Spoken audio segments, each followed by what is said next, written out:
नमस्कार मंडळी, चला भारताचं सौंदर्य आणि वैभव बघायला। माझं नाव केदार, आपल्या चॅनलचं नाव आहे केदार पूजा प्रवास। आज आपण आलेलो आहोत कोल्हापूर इथल्या शिरोळ तालुक्यातील खिद्रापूर येथील कोपेश्वर मंदिर बघायला। या कोपेश्वर मंदिराचा पहिला भाग आपण आधीच प्रकाशित केलेला आहे। तो जर तुम्ही बघितला नसेल तर आपल्या चॅनलवर जाऊन तो आधी पहिला भाग बघून घ्या। आपण आता दुसरा भाग बघत आहोत। पहिल्या भागामध्ये आपण सगळं हे मंदिर आतून बघितलेलं होतं आणि आता या दुसऱ्या भागामध्ये मंदिर बाहेरून बघायला आपण सुरुवात करणार आहोत। चला तर मग कोपेश्वर मंदिर खिद्रापूर बाहेरून बघायला सुरुवात करूयात। आता आम्ही पुन्हा एकदा मंदिराच्या बाहेरच्या भागात आलेलो आहोत आणि मंदिर बाहेरून बघायला आपण सुरुवात करणार आहोत। प्रवेशद्वारातून आतमध्ये आल्यानंतरच आपल्याला ही व्याल शिल्प कोरलेली दिसतात। अशा प्रकारची व्याल शिल्प आणि अशा प्रकारची दिसणारी कीर्तिमुख यांची संख्या मोजण्या इतकी नाहीये, म्हणजे मोजण्यापेक्षा पलीकडची आहे। एवढ्या प्रकारची व्याल शिल्प आणि कीर्तिमुख या ठिकाणी आहेत। आता आपण मंदिर बाहेरून बघायला थेट सुरुवात करूयात। आता आपण मंदिर बाहेरनं बघायला सुरुवात केलेली आहे। अशा प्रकारचे हत्ती इथे बरेच कोरलेले आहेत। एकूण मंदिरात जर आपण मोजले तर 96 हत्ती या मंदिरामध्ये कोरलेले आहेत आणि याच्यावरचं नक्षीकाम तुम्ही आता बघू शकता। जिथे जिथे विशेष दाखवण्यासारखं असेल किंवा सांगण्यासारखं असेल तिथे मी थांबून दाखवतो। हा बाहेरून उजव्या बाजूने दिसणारा स्वर्ग मंडप अशा पद्धतीने दिसतो। हे बाहेरचे खांब आणि एकूण 48 खांब आहेत इथे, हे मगाशी मी तुम्हाला सांगितलेलं आहे। मंदिराच्या आवारामध्ये आपल्याला अशी विरगळ ठेवलेली दिसतात। बाहेर काही भग्न अवस्थेमधली शिल्प सुद्धा आपल्याला दिसतात। हा स्वर्ग मंडपाचा असलेला दक्षिण दरवाजा आता आपल्याला समोर स्क्रीनवरती दिसतो आहे। याच्या पायऱ्यांवरती सुद्धा सुंदर नक्षीकाम केलेलं आहे आणि स्वर्ग मंडपाची उजवी बाजू किंवा दक्षिण बाजू आपण आता बघत आहोत। त्याच्या मागे जर आपण बघायला सुरुवात केली तर मंदिरावरचं सुंदर बाहेरच्या बाजूचं नक्षीकाम आता आपल्याला दिसायला सुरुवात होते। मी तुम्हाला जवळून दाखवतो। काही त्यातली महत्त्वाची शिल्प मी फक्त तुम्हाला दाखवणार आहे, कारण सर्व मंदिर प्रत्येक शिल्प मी दाखवू शकत नाही, कारण खूप वेळ लागेल। आता हे एक व्याल शिल्प आपल्याला कोरलेलं दिसतंय। अशा प्रकारची अनेक शेकडो व्याल या ठिकाणी कोरलेले आपल्याला दिसतात। आता ही छोटी छोटी नक्षीकाम बघा। स्वर्ग मंडपाचा कठडा आहे, तो कठडा आपण बाहेरून बघत आहोत। त्याच्यावरचं सुंदर नक्षीकाम तुम्ही बघू शकता। याच्यावरती सुद्धा बाहेरच्या बाजूनी खूप सुंदर मूर्ती कोरलेल्या आहेत, व्याल कोरलेले आहेत। हा एक आणखी वेगळ्या प्रकारचा व्याल आपल्याला आता समोर दिसतो आहे। हे बघा सुंदर नक्षीकाम। आता आपण जो बघत आहोत हत्तींची रांग इथे खालच्या बाजूनी आपल्याला कोरलेली दिसते। अशा प्रकारची हत्तींची रांग संपूर्ण मंदिराच्या तिन्ही बाजूनी आपल्याला खालून कोरलेली दिसते। मधल्या बाजूला जर आपण इथे बघितलं तर मधल्या बाजूला इथे नरपट्टा आहे आणि खालच्या बाजूला असलेला गजपट्टा, अशी मिळून या मंदिराची रचना केलेली आहे। आता आपल्याला इथे समोर जो दिसतो आहे ही ब्रह्माची मूर्ती आहे, जी आतून तुम्हाला मी दाखवली होती। स्वर्ग मंडपातून डाव्या बाजूला दिसणारा ब्रह्माची मूर्ती, तीही ब्रह्माची मूर्ती आहे। पलीकडच्या बाजूला विष्णूची मूर्ती आहे, ती मंदिराच्या पलीकडे गेल्यावर मी तुम्हाला दाखवीन। इथे खालच्या बाजूला तुम्ही बघू शकता, मी तुम्हाला मगाशी म्हटलं होतं परदेशी नागरिक आपल्याला इथे दिसतात। ही फ्रेंच कट दाढी तुम्हाला इथे बघायला मिळते, म्हणजे परदेशी नागरिकांशी त्यावेळेच्या आपल्या राजांचा व्यवहार होत होता किंवा व्यापार होत होता, हे इथे आपल्याला दिसतं। इथे जे 96 हत्ती कोरलेले आहेत, या हत्तींवरती प्रत्येक हत्तीवरती वेगवेगळ्या प्रकारच्या देवता कोरलेल्या आहेत आणि ह्या बहुतेक सगळ्या हत्ती आणि त्यांच्यावरच्या देवता भग्न अवस्थेमध्ये आहेत। फक्त या 96 हत्तींपैकी 6 ते 7 हत्ती फक्त शिल्लक आहेत बऱ्यापैकी अवस्थेमध्ये, पण बाकी सगळं भंजन परकीय औरंगजेबाच्या सैनिकांनी केलेलं आहे।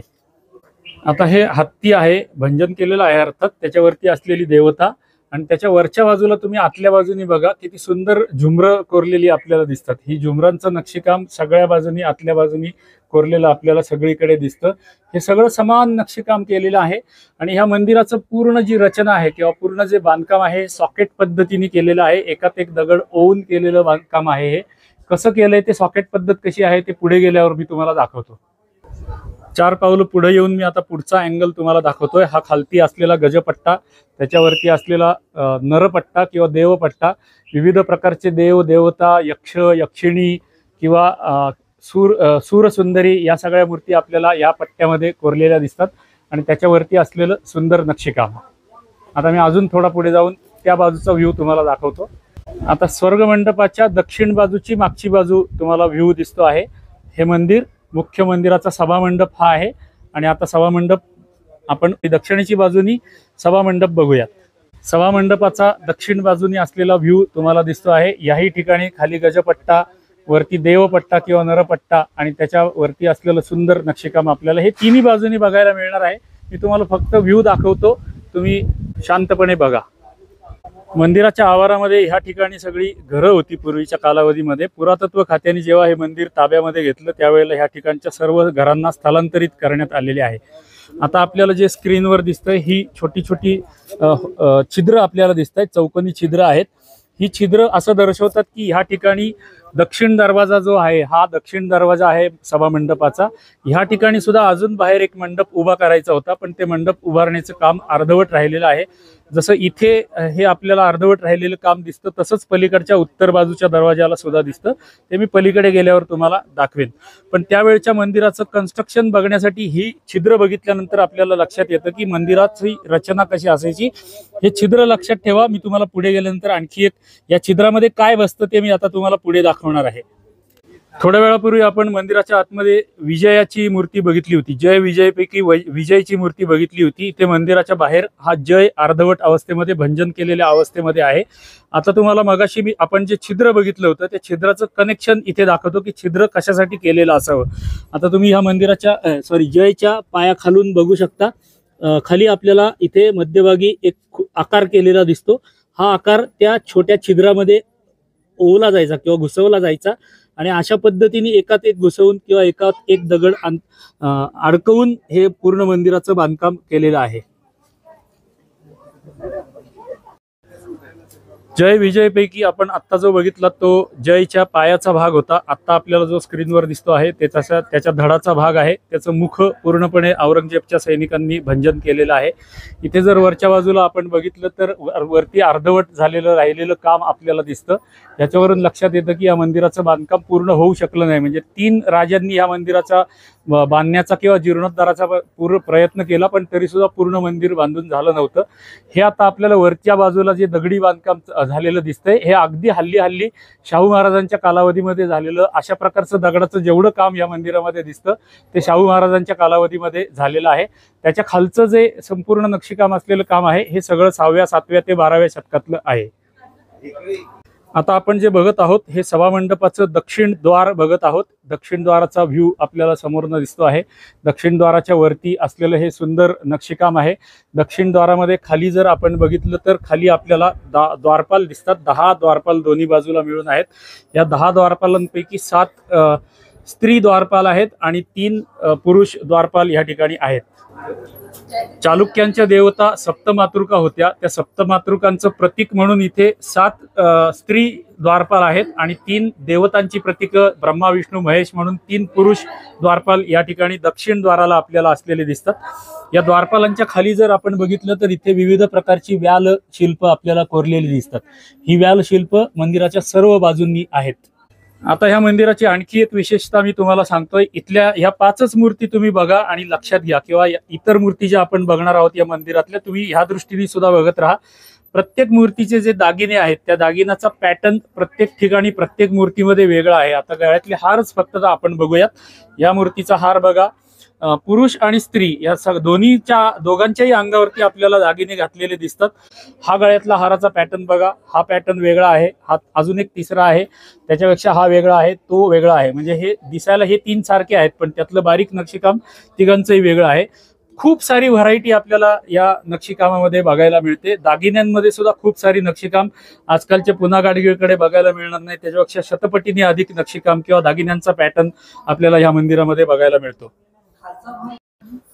आता मी दुसऱ्या बाजूचे 5 द्वारपाल तुम्हाला दाखवतो। मी आता सांगितल्याप्रमाणे इथे एकूण 7 महिला द्वारपालिका आहेत आणि ह्या महिला द्वारपालिकांवरनं आपल्या हे लक्षात येतं की पूर्वीच्या कालावधीमध्ये आपल्या जीवनामध्ये सामाजिक जीवनामध्ये महिलांना किती महत्त्व होतं। महिला सिक्युरिटी गार्ड म्हणून त्यावेळेला काम करत होत्या। द्वारपाल म्हणजे काय असतं, सिक्युरिटी गार्डच असतात आणि महिला द्वारपाल आपल्याकडे 6व्या 7व्या 8व्या शतकामध्ये होत्या। म्हणजे आपल्या त्या कालच्या महिला किती प्रगत अवस्थेमध्ये होत्या हे आपल्याला त्यावरून लक्षात येतं। आता आपल्याला जी स्क्रीनवर दिसते आहे ह्याला हल्लीच्या भाषेमध्ये खिडकी म्हणतात किंवा मुघलांच्या भाषेमध्ये याला झरोका म्हणतात, पण आपलं संस्कृत नाव याला जे आहे जाल वातायन याला असं म्हटलं जातं। जाल म्हणजे जाळी असलेलं आणि वातायन म्हणजे हवा आतमध्ये बाहेर येण्यासाठी जाण्यासाठी जे ठिकाण आहे त्याला जाल वातायन हा आपला शब्द आहे। झरोका हा शब्द मुघलांचा आहे। आता ही जी मूर्ती आपल्याला समोर शिल्प हे जी आपल्याला दिसतंय बघा, या मूर्तीच्या शिल्पाच्या चेहऱ्यावरून, पेहरावावरून, हेअरस्टाईलवरून आपल्याला लक्षात येतं की ही आपली भारतीय नारी नसावी, परदेशी नारी इथे दाखवलेली आपल्याला दिसते. मंदिर जेव्हा आपण बाहेरून बघायला सुरुवात केली त्यावेळेला आपल्याला आतल्या बाजूला असलेली झुमरं मी दाखवली होती. आता आपण मंदिराच्या जवळपास 90 डिग्री पुढच्या भागामध्ये आलेलो आहोत आणि इथे सुद्धा तशाच प्रकारची झुमरं आपल्याला कोरलेली दिसतात. मगाशी मी सांगितलं त्याप्रमाणे प्रत्येक हत्तीवरती विविध प्रकारच्या देवता आपल्याला कोरलेल्या या ठिकाणी दिसतात. आपण दक्षिण द्वारापासून थोडंसं पुढे आलेलो आहोत. इथे गणपतीची मूर्ती आपल्याला कोरलेली दिसतीये. महादेव, विष्णू, गणपती सगळ्या देवदेवता इथे आपल्याला कोरलेल्या दिसतात. या नरपट्ट्यामधील किंवा देवपट्ट्यामधील विविध मूर्ती आता मी तुम्हाला स्क्रीनवरच्या दाखवतो आहे. कला सादर करणारे किंवा वाद्य वाजवणारे अनेक कलाकार इथे आपल्याला बघायला मिळतात. अशा प्रकारे वाद्य वाजवणारे म्हणजे बासरी वाजवणारे, सतार वाजवणारे किंवा वीणा वाजवणारे, मृदंग वाजवणारे अनेक कलाकार इथे आपल्याला बघायला मिळतात. आता आपल्याला जे समोर शिल्प दिसतंय हे बघा, हा ज्योतिषी आहे आणि हा सामान्य माणूस आहे. ज्योतिषी थोडासा उच्चासनावरती बसलेला आहे आणि हा सामान्य माणूस आपलं भविष्य त्याला विचारत आहे आणि त्याची कुंडली बघून त्याला तो भविष्य सांगतोय. असं त्या काळातलं सामाजिक जीवन सुद्धा आपल्याला इथे बघायला मिळतं. आता तुम्ही हा संपूर्ण देवपट्टा किंवा नरपट्टा बघा. या ज्या बाहेरच्या बाजूच्या ज्या मूर्ती आहेत, ज्या उन्हाला आणि पावसाला एक्सपोज्ड आहेत, म्हणजे ज्याला ऊन पाऊस डायरेक्ट लागतं आहे, त्या पांढऱ्या रंगामध्ये झालेल्या आपल्याला दिसतात. पण आतल्या बाजूच्या ज्या मूर्ती आहेत ना, त्या आतल्या बाजूच्या मूर्तींचा ग्लेज पूर्वीसारखा शिल्लक आहे. अजून एक अशी मूर्ती आहे की जी फार आतमध्ये आहे, ती तर पूर्ण काळ्या पॉलिश केलेल्या काळ्या दगडामध्ये आहे. ती पलीकडच्या बाजूला आहे. मी ती पलीकडच्या बाजूला गेल्यावर तुम्हाला दाखवतो. ह्या बाजूला आपण गणपती बघितला होता. आता ह्या बाजूनी जर बघितलं तर शंकराचं हे शिल्प आपल्याला कोरलेलं दिसतं. त्रिशूल घेतलेला शंकर आहे आणि त्याच्यावरती शिवपार्वती आपल्याला दिसत आहेत. ह्या विविध प्रकारच्या सूरसुंदरी इथे आपल्याला दिसतात. मृदंग वाजवणारी सूरसुंदरी इथे आहे आणि खूप सुंदर नक्षीकाम या ठिकाणी केलेलं दिसतं. वरच्या बाजूचं छत तुम्ही बघा. या छताला सुद्धा आतल्या बाजूने किती सुंदर नक्षीकाम केलेलं आहे. अनेक मूर्ती म्हणजे शेकडो शिल्प इथे आहेत. प्रत्येकाचं वर्णन करायचं म्हणलं तर व्हिडिओ 4-5 तासांचा होईल. आता आपण जी स्क्रीनवर बघत आहोत ही गर्भगृहाची दक्षिण बाजू आहे. या दक्षिण बाजूला खाली सगळ्या मंदिरामध्ये जसा पॅटर्न आहे तशीच गजपट्टा आहे. गजपट्ट्याच्या वरती देवपट्टा किंवा नरपट्टा आहे आणि त्याच्यामध्ये एक कोष्टक बनवलेलं, देव कोष्टक बनवलेलं आहे की किंवा ध्यानाची जागा सुद्धा आपण याला म्हणू शकतो. आतमध्ये 3x3 ची या ठिकाणी जागा आहे. त्याच्यावरती असलेलं गोपुरासारखं सुंदर नक्षीकाम, त्याच्यावरती असलेलं कळसावरती असलेलं सुंदर नक्षीकाम आपल्याला दिसतं. आणखी एक गोष्ट लक्षात घ्या, इथे जेवढ्या स्त्री सूरसुंदरी आहेत किंवा नर्तिका आहेत त्यांच्या दागिने तर आपण मगाशी बघिले, पण त्यांचा जर पेहराव आपण बघितला तर इथे त्यांचे पाय मोकळे असलेले दिसत आहेत आपल्याला. म्हणजे ह्याचा अर्थ असा होतो की त्यावेळेला आपल्याकडे मिनी स्कर्ट सारखे काही प्रकार आपल्याकडे स्त्रिया त्यावेळेला वापरत असाव्यात. विष्णूची मूर्ती, शंख चक्र पद्म गदा घेतलेली आणखी एक विष्णूची मूर्ती, त्याच्या बाजूला असलेली शिवपार्वतीची मूर्ती, हत्तीवर बसलेली शिवपार्वती इथे आपल्याला दिसतात. इथे ब्रह्माची मूर्ती आहे, म्हणजे ब्रह्मा विष्णू महेश तिघांची मूर्ती आपल्याला एका ठिकाणी कोरलेल्या हत्तीवरती असलेल्या दिसतात. त्याच्यावरती असलेलं कीर्तिमुख, अशी कीर्तिमुख खूप आहेत, शेकडोनी कीर्तिमुख आणि शेकडोनी शिल्प आणि शेकडोनी देवता आणि शेकडोनी सूरसुंदरी आपल्याला या ठिकाणी बघायला मिळतात. आता या मंदिराची आणखी एक विशेषता तुम्हाला मी दाखवतोय. आणखी एक जाल वातायन आपल्याला मी दाखवलं. त्याच्यावरती असलेले ही शिल्प बघा, जरा लक्ष देऊन बघा. या शिल्पाच्या पगडीकडे बघा. ही पगडी जर बघितली तुम्ही नीट लक्ष देऊन बघितली तर ही पुणेरी पगडी आहे. म्हणजे पुणेरी पगडी 6व्या-7व्या शतकामध्ये सुद्धा आपल्याला वापरली जात होती. आपल्याकडे इथे वापरली जात होती. हे या शिल्पावरून आपल्याला दिसतं, पुणेरी पगडी घातलेलं शिल्प. दर्शक हो, सिक्वेन्स थोडा पुढे मागे होत असेल पण तुम्ही लक्ष देऊन बघितलं तर तुमच्या संपूर्ण मंदिर लक्षात येईल. मी तुम्हाला मला जसं दिसतंय आणि जसं आठवतंय तसं सांगतोय. मगाशी आपण मंदिराची रचना कशी केली ते बघितलेलं होतं. छिद्र बघितली, छिद्रामध्ये अडकवलेले आपण भाग बघितले. इथे आता तुम्ही बघू शकता एक लोखंडी कांब आहे आणि ही लोखंडी कांब 2 दगडांमध्ये गुंतवलेली आपल्याला दिसते. म्हणजे 2 दगडांमध्ये दोन्ही बाजूला खाचे बनवलेले आहेत आणि मध्ये लोखंडी कांब घातलेली आहे. अशा पद्धतीने संपूर्ण मंदिराचं निर्माण केलेलं गेलेलं आहे. हे जे आपल्याला समोर शिल्प सौंदर्य संपूर्ण दिसतं, यामध्ये कुठेही सिमेंट किंवा शिस किंवा चुना काहीही वापरलेलं नाही. हे संपूर्ण दगडामध्ये दगड अडकवून केलेलं काम आहे. हे जे 96 हत्ती आपल्याला दिसतात मंदिराच्या चारी बाजूनी जर बघितलं तर ह्या 96 पैकी फक्त 6 ते 7 हत्ती पूर्णपणे शिल्लक आहेत. बाकी सगळं औरंगजेबाच्या सैनिकांनी 1702 साली त्याचा हल्ला आला होता त्यावेळेला 1702 साली औरंगजेबाचा मुक्काम सांगली मिरज भागामध्ये होता। त्यावेळेला त्यांनी आसपासची मंदिरं फोडण्याचा आदेश दिलेला होता। त्यामध्ये हे मंदिर सुद्धा विद्रूप करण्यात आलेलं होतं। गजपट्ट्याच्याही खालच्या भागामध्ये असलेलं नक्षीकाम बघा। मी मागे कुठल्या तरी व्हिडिओमध्ये तुम्हाला मी सांगितलं होतं की मंदिर मागून बहुधा चौकोनी नसतं, त्याला काहीतरी एक विशेष आकार असतो आणि तो विशेष आकार त्या देवतेच्या यंत्राचा आकार आपल्याला कोरलेला दिसतो। ही मंदिराची मागची बाजू आहे किंवा मागच्या बाजू नैऋत्य बाजू आपण त्याला म्हणू शकतो। नैऋत्य बाजूचा व्ह्यू आपण आता बघत आहोत। आता आपल्याला ही जी स्क्रीनवर दिसते ही विषकन्या आहे। विषकन्या तिच्या हातामध्ये वरती असलेला एक साप दिसतो आहे, तिचे दागिने मधल्या भागात दिसत आहेत। ह्या इथे आपल्याला तिच्या पायावरती असलेला एक नाग दिसतो आणि महत्त्वाची गोष्ट बघण्यासारखी म्हणजे बघा 7व्या शतकातलं हे काम आहे, कोरीव काम आहे। त्या विषकन्याच्या पायामध्ये दाखवलेल्या चप्पल इथे आपल्याला दिसत आहेत। म्हणजे या प्रकारच्या चप्पल आणि दोन्ही बाजूचे हाय हिल्स चप्पल आहेत आणि दोन्ही बाजू हाय हिल्स आहेत। अशा प्रकारच्या चप्पल त्यावेळेला आपल्याकडे वापरल्या जात होत्या। हे विषकन्याचं शिल्प सुद्धा बघण्यासारखं आहे। आणखी एक शंकराची मूर्ती, त्याच्या बाजूला असलेली सूरसुंदरी किंवा नर्तिका, तिचे असलेले सुंदर दागिने बघा। छोट्या आकारामध्ये केलेलं हे नक्षीकाम, छोट्या आकारामध्ये कोरलेलं हे दागिने तिचे।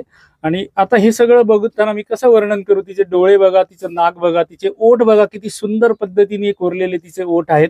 एवढं बारीक काम करायला कुठल्या पद्धतीची हत्यारं वापरली असतील आणि कसं हे बनवलेलं असेल। त्यावेळेला CNC मशीन्स नव्हती, व्हर्नियर कॅलिपर नव्हते, कुठलेही पॉलिश पेपर नव्हते, कुठलेही ग्राइंडर नव्हते। हे सगळं नसताना इतकं सुंदर नक्षीकाम आपल्या पूर्वजांनी करून ठेवले। आता ह्या मूर्तीच्या गळ्यातले दागिने बघा, त्याचं जानवं सुद्धा किती सुंदर पद्धतीने कोरलेलं दिसतं। त्याचे पाय, त्याच्या पायाची बोटं, पायाच्या आतमध्ये असलेले वाळे, त्याच्या बाहेर असलेले त्याचे पैंजण, किती सुंदर नक्षीकाम। म्हणजे एवढे बारीक, किती जीव ओतून हे नक्षीकाम केलेलं असेल हे आपल्याला शिल्प बघ म्हणजे थक्क होऊन जातो आपण हे सगळं बघून। तर मंडळी, मंदिर बघता बघता ह्या भागामध्ये सुद्धा 18-19 मिनिटं होऊन गेलेली आहेत। तुम्ही एवढं शिल्प सौंदर्य बघून थोडेसे थकला असाल, त्यामुळे आपण थोडीशी विश्रांती घेऊया। हा भाग आपण इथेच संपवूया। आपण आतापर्यंत 2/3 मंदिर बघितलेलं आहे। पहिल्या भागामध्ये 1/3 म्हणजे आतला भाग आपण बघितला होता। या दुसऱ्या भागामध्ये आपण मंदिर बाहेरून बघायला सुरुवात केली। अजून आपण त्यातलं अर्ध मंदिर बघितलेलं आहे। अर्ध मंदिर आपण अजून बघायचं बाकी आहे आणि ते आपण तिसऱ्या भागामध्ये बघूयात। तुम्हाला विनंती आहे की यापुढे येणारा ह्या मंदिराचा तिसरा भाग सुद्धा अवश्य बघा। आणि आपली नेहमीची विनंती तर असतेच की हे मंदिर, हे शिल्प सौंदर्य जर तुम्हाला आवडलं असेल तर व्हिडिओला लाईक करा, एक छोटीशी कॉमेंट नक्की करा। तुमच्या कॉमेंट आम्हाला खूप साऱ्या ऊर्जा देतात आणि खूप प्रेरणा देतात, त्यामुळे कॉमेंट नक्की करा। आणि आपल्या केदार पूजा प्रवास चॅनलला अजून जर आपण सबस्क्राईब केलं नसेल तर सबस्क्राईब सुद्धा करा, ही विनंती आहे। आणि शेवटची विनंती की आपला तिसरा भाग सुद्धा या मंदिराचा नक्की बघा। धन्यवाद।